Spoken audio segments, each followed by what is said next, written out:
I had made a short film about 6 years ago that was 28 minutes long in like 4 days from this story. And I had read this book just because it was a well-known book of short stories. And so I made this short, and at the time a lot of people took a lot of interest in the short and thought, oh, this is a terrific movie to develop as a feature. And so I ran around town and met with a lot of people, and everybody, every single person I met with listened to sort of the idea for the movie, and then they would say, yeah, so in the end, she has to get over this problem. And I would say, but it's not a problem. Like, that's the idea of the movie, or one of the ideas in the movie, that this actually isn't a problem. This isn't a movie about a recovering alcoholic, or, you know, a horrible drug movie where at the end someone recovers and is able to have like a middle-class life or whatever, you know. And because of that, nobody would touch it. You know, the idea that she could discover something about herself that is, say, generally perceived as something which, you know, is a problem, and yet in this movie is not perceived as a problem, is actually perceived as healing. That was kind of, you know, it was entirely antithetical to, you know, say the Hollywood point of view, you know, where everything kind of turns out in a kind of, in a sense, in a predictable way. So I tabled it and said, oh, well, you know, it's not going to happen. And then Erin Cressida Wilson and I had been looking for something to do for maybe 10 years together. Finally just thought, well, you know, let's give this a try. Maybe we should look at this thing. And started, you know, just tinkering around with it together, and realized, you know, I had had some ideas about how to develop the short film and the short story into a feature at the time when I had made the short. So that was like 6-7 years ago. And I had always felt a little bit of trepidation about certain ideas in it. And I had a couple of realizations about how it could be done as a feature. And so once that happened, then, you know, we did the script, and you know, on it evolved. But so it was actually kind of hanging around my consciousness for a long time, while I was working on other things and whatever. But it was after having read the short story years and years ago and making that short, it was something that I always thought, so I think I can do something with this that would be odd and interesting. Yeah.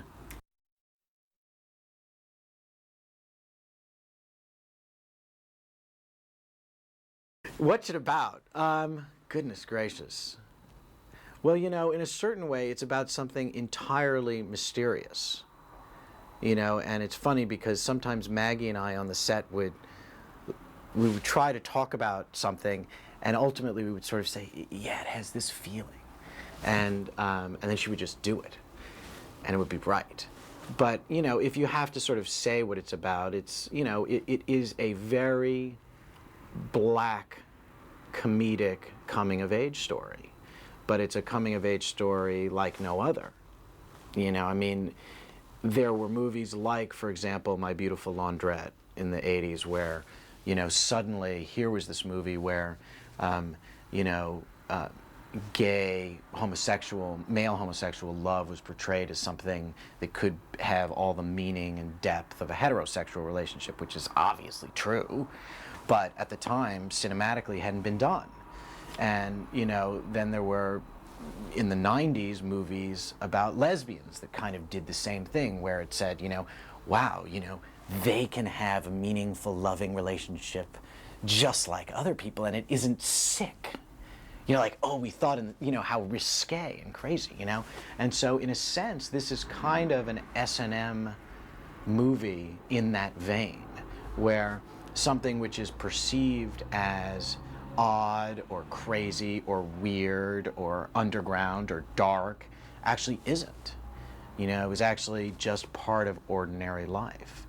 And, you know, I think Lee's character is somebody who probably would think those things until she actually goes through them herself and discovers them herself. So, in that sense, it really is kind of a beautiful love story, and from my point of view, and it's funny because when I was first trying to get actors to be in the movie and trying to get people to, give money to the movie and all these things that have to be done to get the film shot,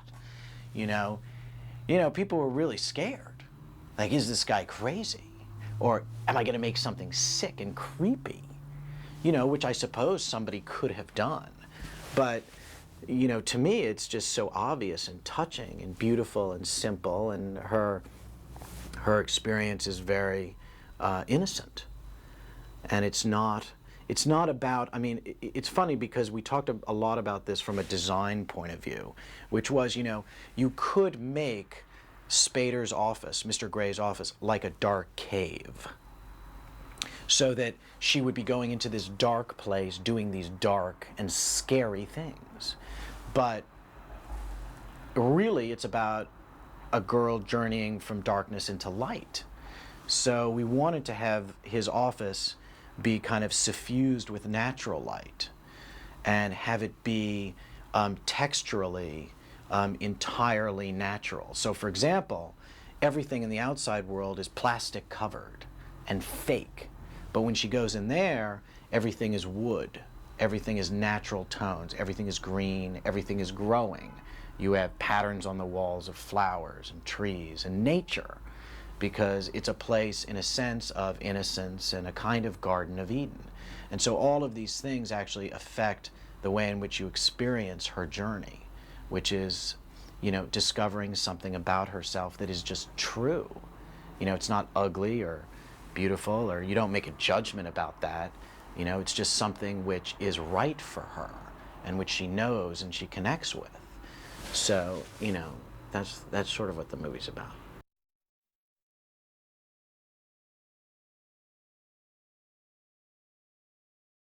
It's a movie about, in that sense, it's a movie about discovering something true in a world that often feels false, or, discovering something deep in a world of surfaces. It's like she can't have a real conversation with her mother. Her father's inaccessible. There's nobody in the outside world, meaning the world outside the office, that does anything really true or deep or substantial or connected. And in a sense, by spanking her or by hitting her, Spader's character, cracks through into something which is realer and more profound and more intimate. So, yes, you could say it's a coming out movie, but it's also a movie about the, a discovery of real intimacy, or a movie about cutting through, layers of falseness, or just layers within yourself to find something that to you feels valid and real.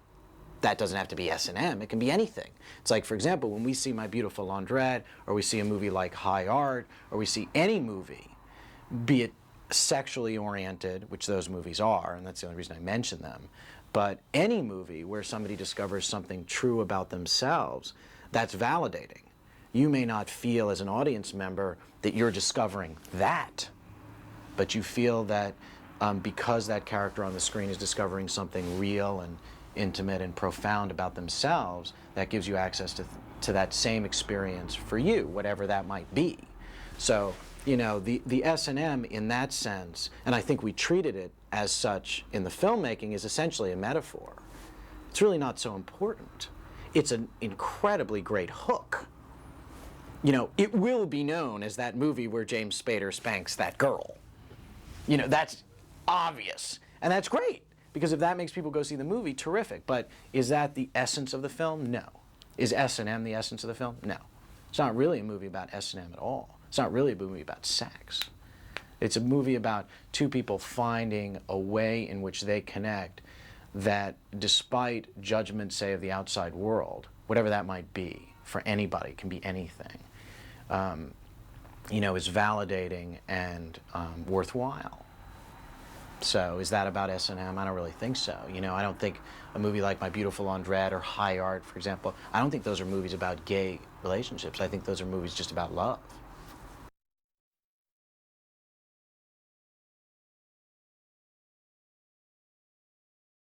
Spader was, there was almost, we had 2 meetings before he agreed to do that role, and you know, it was just such a total, complete understanding. There was no, you know, we probably talked about it for 3 minutes, you know, and but we knew just by seeing each other and listening to each other talk about other things that there was no issues, you know. And I think, you know, miraculously, you know, Maggie was the first person that I ever saw for this part. I mean, I saw like a lot of people, but she walked in. She was the first person the casting director brought in, and the casting director said, "You've got to see this girl." She came in, she walked out, and I said, "You know, I think this may be insane, but I actually think we saw the person who's going to play the role." Of course, you know, you can't actually do that as a director. You know, you have to have the chutzpah of, I don't know, like, you know, Orson Welles or something, you know, to actually just say, okay, that's it. I'm not going to see anybody else. So we did, but she came in a couple more times, and, you know, she has such incredible intelligence. I mean, and courage, you know. I mean, she's a young girl. She doesn't really know about these things, and yet somehow she was like on an adventure, and without any real holding back. I mean, it was really an astounding thing to watch, like through the lens, you know, to see that she is not, you know, perhaps she's afraid, but she's not letting it hang her up. She's not getting caught on that, backing off or having weird psychological gyrations occur because she's really just afraid. You know, and she's spinning out. She never spun out. She just stuck with her fear, or she stuck with her anticipation, or she stuck with, you know, whatever it was that the scene required. She didn't run away from it, you know. So, I mean, you know, we were incredibly fortunate with those two, just amazingly fortunate, yeah.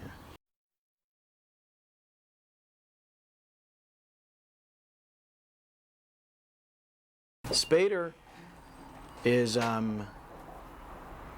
incredibly specific and clear about how he sees something, you know, which from a director's point of view is just like having 90% of the issues resolved, because you're not dealing with somebody who's floundering or doesn't know or who's confused. He comes with a very clear interpretation and just works from a straight, deep connection to the character. Not necessarily that he can talk about that, but you could see it. So one of the pleasurable things about working with him was just that I generally come, I mean, you probably see it, you know, I come with a very clear idea of like what's happening where, how they're doing things. And when he would have a problem with that, he was always right. So if, you know, say 85% of the time, I would say, okay, you're crossing the room here, turning here for the line, sitting down, here's the reason why. He would listen, fine, great. But if he had a problem with it, there actually was a problem. It wasn't like some actors who, you know, they're going to have a problem no matter what you do. That's just the way some people are. And that's another situation. But if he had a problem with a staging or a reading of a line or of what I thought was going on, it was real. You know, so it was, I mean, I felt like the interaction was always for the movie. Never anything but for the movie. You know, and so, I mean, what more can you ask? I mean, you know, the guy is totally showing up. You know, he's not distracted by other things, involved in other things. He's showing up for the movie, you know, and pretty passionately.